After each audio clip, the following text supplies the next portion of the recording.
In this video, we're going to talk about decolonizing HR. I think it's such an important topic, and in fact, it's one I've been asked to do. So here we are talking about decolonization of HR. That's all coming up now. Hi there, I'm Andrea Adams, the host of the HR Hub, and we're going to talk about all things HR here. So if that's what you want to know, you've come to the right place. I encourage you to subscribe to the show or podcast to keep learning from my guests. Today, my guest is Gillian Hynes. Gillian is a consultant for Rise Consulting, which is an Indigenous-owned consulting group advancing Indigenous inclusion in the workplace. She herself is a settler and not Indigenous, but performs her work in the spirit of reconciliation. Hi, Gillian. How are you? I'm doing really well. Happy to be back. It's always great to chat all things HR with you. Yes, and I'm really looking forward to this one. Like I said, I have been asked about it, and I have done myself. I've done some consulting with Indigenous groups, and it's just always good to know more. But to kick us off, can you do a land acknowledgement? Absolutely. I'd love to start us off in a good way. And so we always teach at Rise, or what we're taught is we have, to know where we're going, we have to know where we've come from. And so I'm actually fifth generation settler and immigrant to this land. My family actually comes from Ireland. We settled onto the coast of Newfoundland, which is the original home of the Beothuk and Mi'kmaq peoples. And now I think, like you, I make my home here in the Treaty 7 territory. So this is the home to the Blackfoot Confederacy, so the Siksika, the Piikani, the Kainai First Nations. This is also the home of the Ithka, or the Stoney Nakoda Nations, who are the Chiniki, Bears Paw, and Wesley First Nations. This is the home to our immediate sort of neighbors to the right, to the west of us, and that is the Tsuut'ina Nation. And this is also the homelands of the Métis Nation, Region 3. And so great wherever folks are listening from, encourage you to know the land that you're on and how you got to the place that you are today. Well, thank you for that. And today we're going to talk about decolonization. And I know we've had a couple of other topics in the past, but can you talk specifically about decolonization? What is it? It's a great question. And it's big. And so I'll start with saying that it's really the process of unlearning these colonial biases or ideologies. And in this case, when we talk about reconciliation, these sort of biases that inhibit Indigenous perspectives and ways of life. And it really starts with us, right, as HR professionals, as leaders, as people in the workplace, where we really rethink these biases and assumptions that have formed. And this can be maybe around, and we'll talk a bit about this later, but around holidays based on the Christian calendar, right? There's a colonial bias or assumption there. But it's really about rethinking these things, and particularly with the lens of Indigenous peoples and their cultures, and allowing for the sort of adoption, integration, inclusion of Indigenous cultures and ways of knowing into the workplace. So it is quite big. But it's that process of unlearning and relearning, and it really examining the things that we've set in place in the workplace to become more inclusive to Indigenous cultures. Okay, so how do you see the concept of decolonization applying to HR? Yeah, well, again, I look at, I think about this idea of sort of power to influence with HR, and then I'll talk about how I see decolonization. But with an HR professional lens, sometimes we have power in our roles, right? And power it's the ability to decide what the problem is in the workplace, what needs to be done about it, who solves it, and when, in what capacity and with what resources. And so we hold those roles of power when it comes to maybe policy decisions, maybe certain decisions about compensation programs, what's part of a health and wellness benefit. Mm-hmm. Where we may not, then on the flip side, we may not always hold the power. Sometimes that's leadership roles, but we have the ability to influence. Mm-hmm. And so that's the opportunity to amplify, support, and advocate for thinking about our workplace in different ways. And so then at the heart of really creating a decolonized and equitable workplace, it's about our ability to influence, to name, identify, and change our organizational structures that may have been built on some Western characteristics, right? And these can show up in our performance management, in our hiring processes, in our learning and development, our compensation, everywhere. And so it's how we examine and remove those biases and barriers to foster a workplace, in this case, where Indigenous peoples feel valued and that they belong, and where non-Indigenous peoples are really engaged, right, in reconciliation. You mentioned Indigenous inclusion just towards the answer. Is that ultimately what decolonization is about, or is it something else? It's probably an and, Okay. because it's a big topic. It is about knowing, right, that truth. We talk about taking that U of A MOOC, or the massive open online course, if folks don't know, right, that's the truth. And so you start with, let's learn the truth of the past and the current sort of reality that Indigenous peoples face on this land. And then reconciliation is when we start to move forward in relationship. And so then we layer on decolonization. It really is about inclusion in the workplace, but through that truth, through the reconciliation and building of relationships. And so, Andrea, it's everything from sharing the truth in organizations through different training programs, developing health and wellness programs that are informed by Indigenous cultures, and I can share examples. When we think about attraction, recruitment, and retention of Indigenous peoples, we really consider the uniqueness that Indigenous peoples, will bring to an organization. It could be capacity building through really reciprocal mentorship programs in an organization. But that is decolonization. It's really just, it's shifting our frame of mind in how we set up our workplaces and challenging those barriers and biases to come to something that is more inclusive to many cultures. Well, let's talk about that health and wellness. You mentioned examples of how that could be different in using a decolonized point of view. Why don't you just go ahead and talk about that? Absolutely. And honestly, if you give me almost any part of HR, I can tell you how it could look. I've got another question. Something comes to my mind. Oh, unless you go really deep on something, then we'll see. Yeah, well, with health and wellness, it's I see it evolving, but in traditional sort of health and wellness programs, we might tend to focus on Western medicine, right? Where you go see a doctor, you go to a psychiatrist, you get a prescription. That's a very sort of traditional Western approach to mental health in this particular case. If we think about Indigenous cultures and we start to integrate that way of being into our health and wellness, that could look like a lot of different things. That could look like access to an elders program where you have the ability to connect with an elder as an Indigenous employee and, seek spiritual support. That could look like access to trauma-informed counselors, which are psychologists, different than non-trauma informed. That could look like reimbursement of expenses related to traditional medicines, smudge, tobacco. Smudge is a ceremony, but tobacco or sweetgrass or other traditional medicines and ceremony supplies. And so instead of sort of saying, no, we're not going to pay for, your tobacco to go and hold a smudge ceremony, it's, actually, our healthcare spending can be more broad.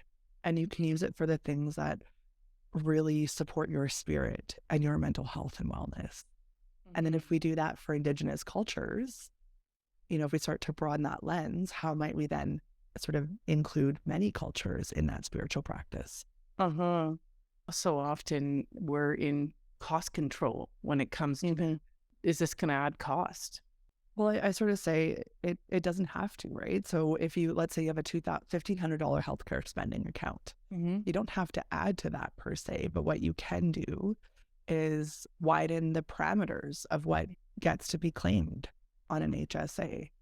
And if you're allowing someone to claim a spin bike, might you allow somebody to claim spiritual support and sacred medicines and access to an elder for their healing journeys?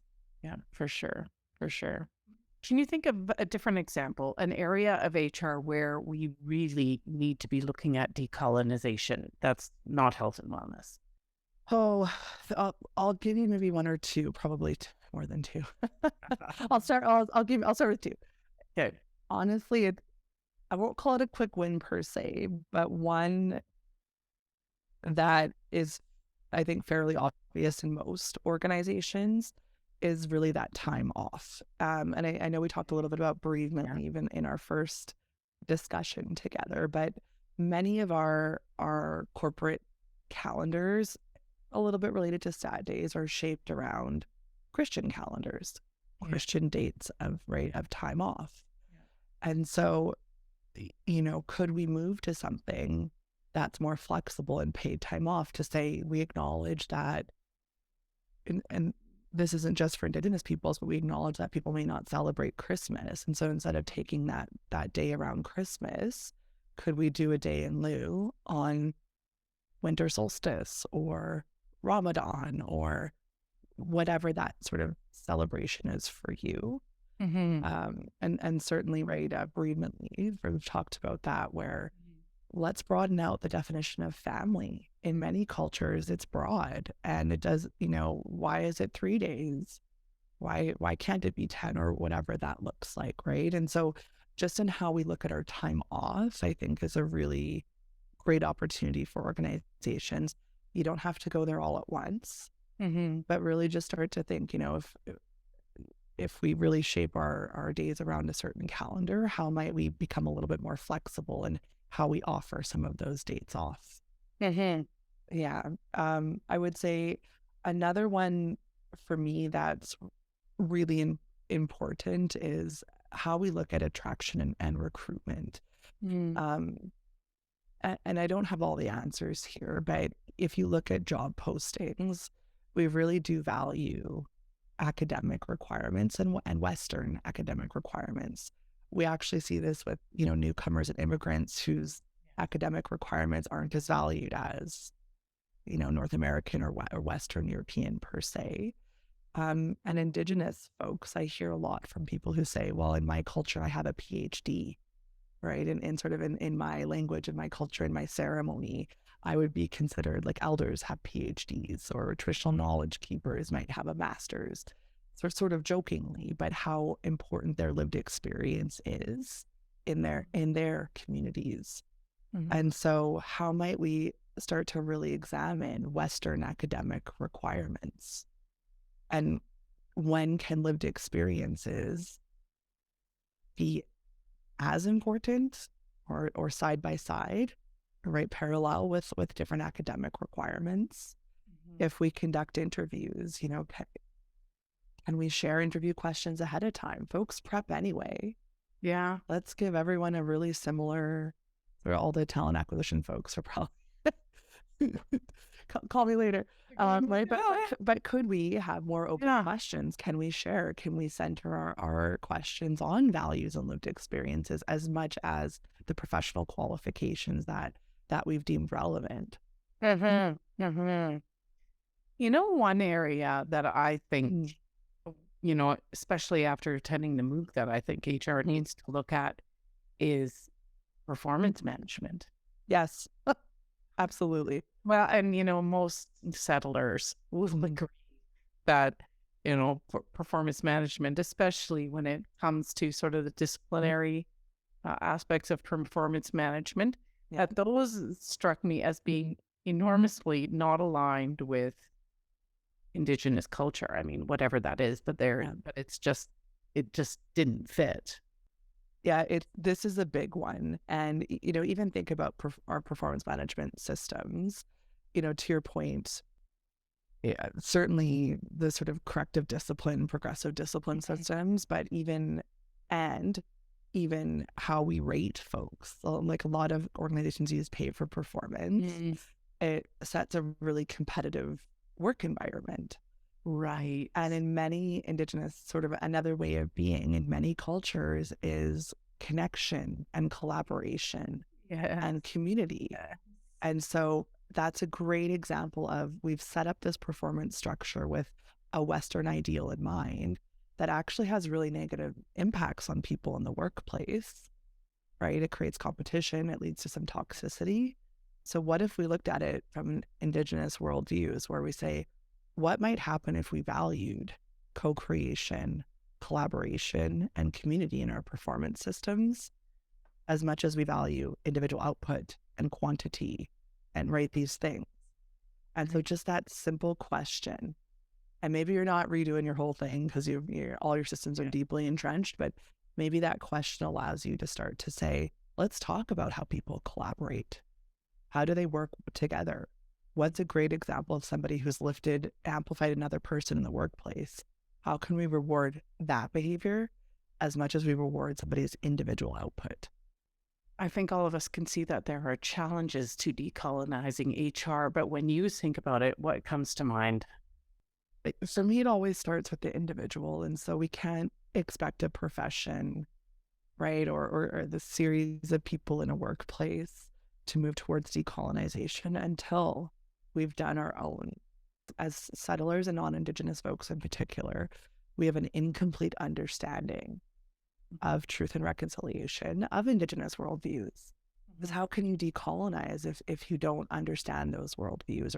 And so it starts with that understanding. And that's the challenge for folks, because it can be uncomfortable.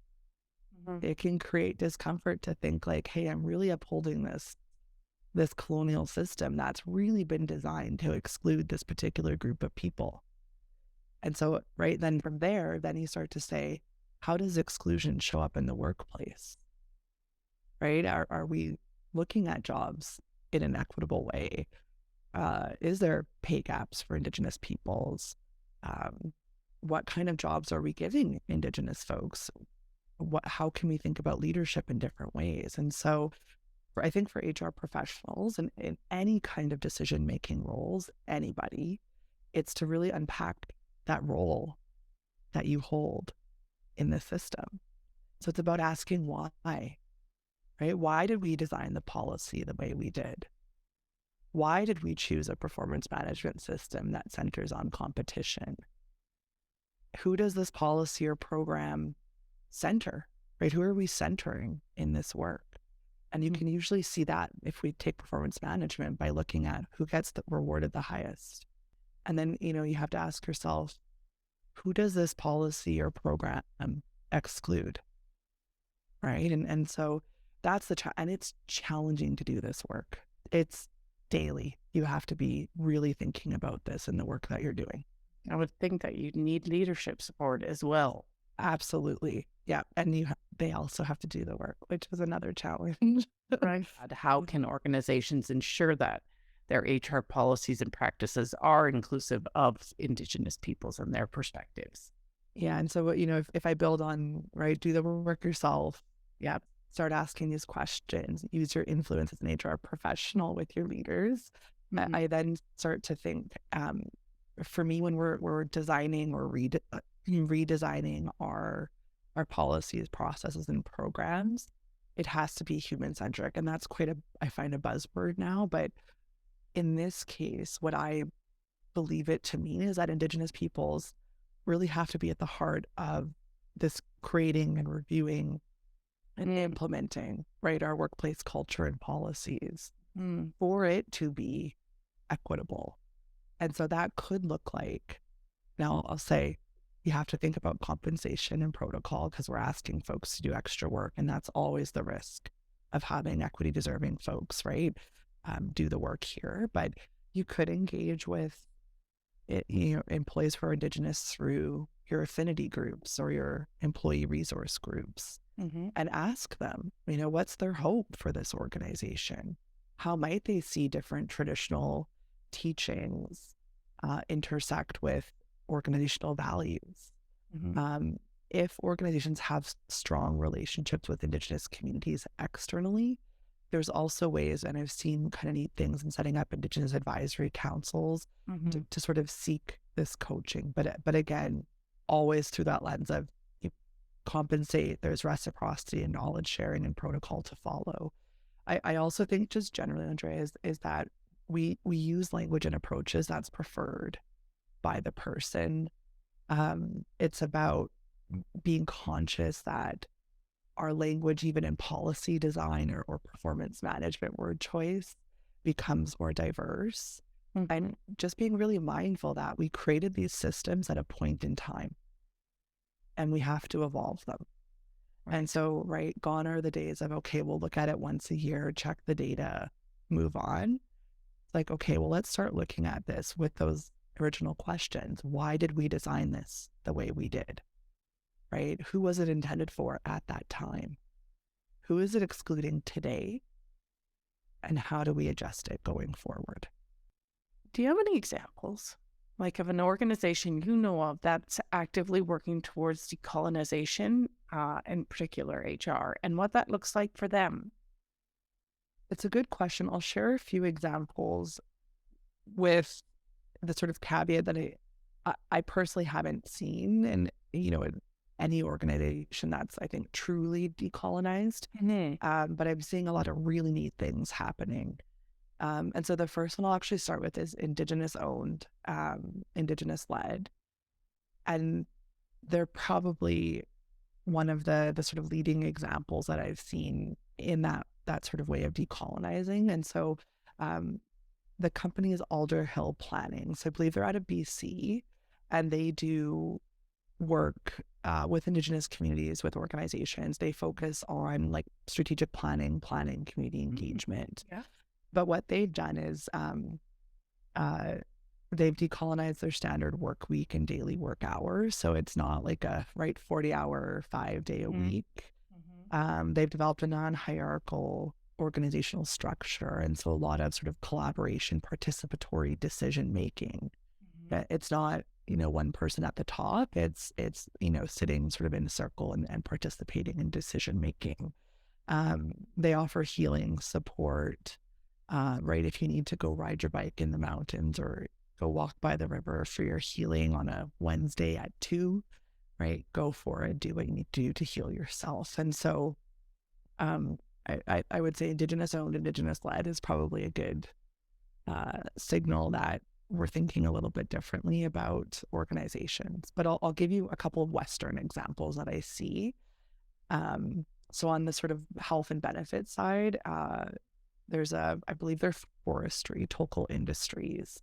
And so they've actually incorporated spiritual support and built in an elders program in their EFAP, or their employee family assistance program. KPMG, one of the big kind of accounting consulting firms, they came out last fall with an Indigenous wellness benefit. And so it allows employees an annual allowance for expenses related to Indigenous healers, elders, medicine, ceremony. Bank of Montreal, not perfect by any means, but they're doing a lot on the employment side to decolonize approaches to work. So they offer on-reserve employment hubs, right? You don't have to leave your reserve. You stay connected to your community. They have Indigenous career portals and talent networks to make sure that they're really connecting with Indigenous folks who are interested in the bank. And they developed a Mikana, which is taken from the Ojibwe word for path. They developed a career pathways program for their Indigenous employees.